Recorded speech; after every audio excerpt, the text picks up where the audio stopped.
Here's a look at the starting grid. It's Hayden Gillum on pole, Herfoss and Rocco Landers. Then we're going to have Rispoli, Kyle Wyman, and Cam Peterson. That Factory Harley team did a good job of getting Rispoli's bike back together.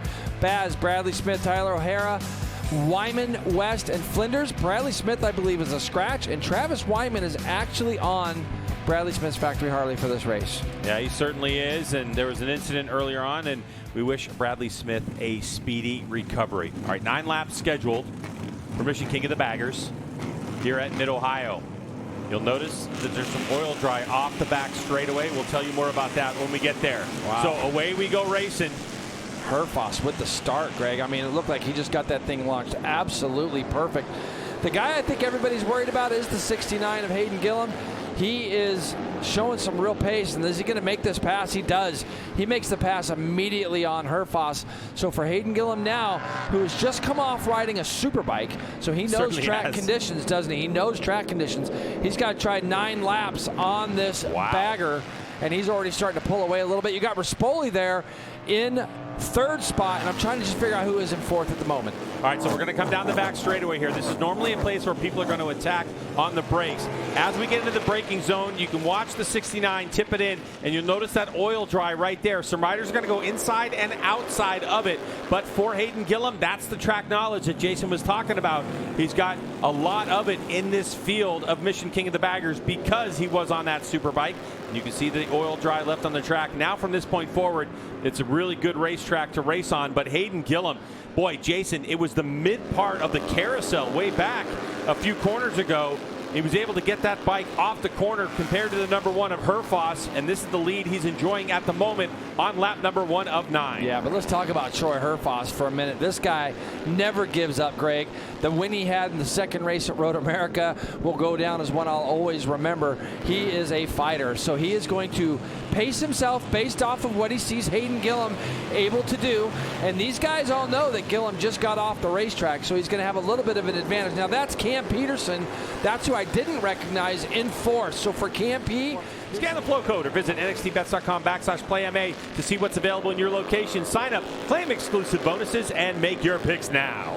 Man, Kyle Wyman there had a big run. It's all about collecting as many points as he possibly can. And he's trying to collect a little more now off the back straightaway as he outbreaks Cameron Peterson. But where's he going to be able to turn the bike in? That outside line. Love that. So a good job by the 33. And Jay, you know, I was going to comment off of Jamie's report. And speaking of a lot of work, a 128.444 for Troy Herfoss. The fastest lap of the race so far. Whoa, it looked to me like Herfoss might have been running out of real estate there for a moment as he tried to turn.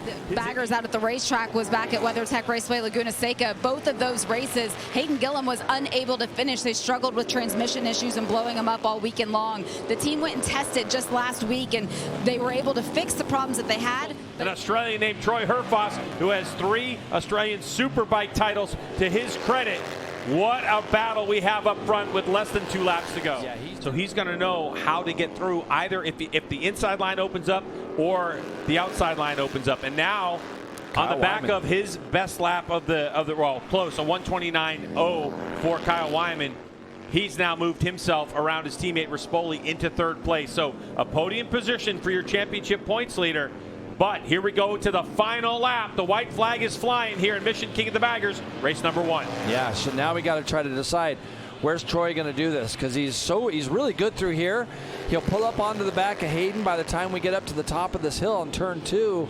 He tries to gain as much time into here as he can, but where Hayden is amazing is once he gets this Vance and Hines Harley-Davidson turned into here, he just rolls it in around. See how wide Troy goes? He's trying to square this thing up, but look at the gap that Gillum pulls out mid-corner, and he's just not close enough to him down the back straightaway to get in the draft and then pull out into a spot where he could try to potentially break him. Herfoss break him. Does have a bit of a speed advantage because he's in the draft about 4 miles an hour. Not able to do anything with it. Hayden goes sideways. Is he able to keep it tight? He is, but he slows it down a lot. Here we go. Down tight goes Gillum. So no opportunity for Herfoss. It looked like if there was, he would have pounced on it. So Gillum now starting to ride the inside lines, and that makes Mid-Ohio really difficult to pass. See Troy's bike snapping around there as well. Now it's going to get really tricky all this last part. Gillum does a nice job of closing this off.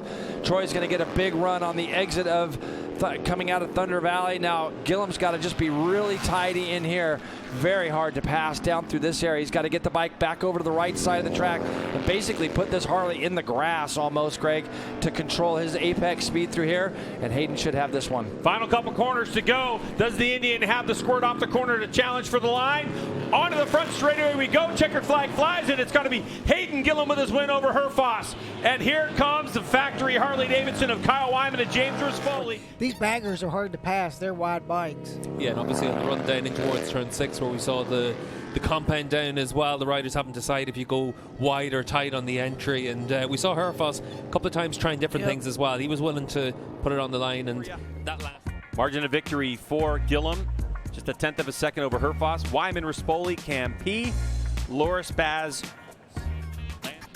All right, so Kyle Wyman now with a 78-point lead over Herfoss. Loris Baz with 82, and Tyler O'Hara there at 108.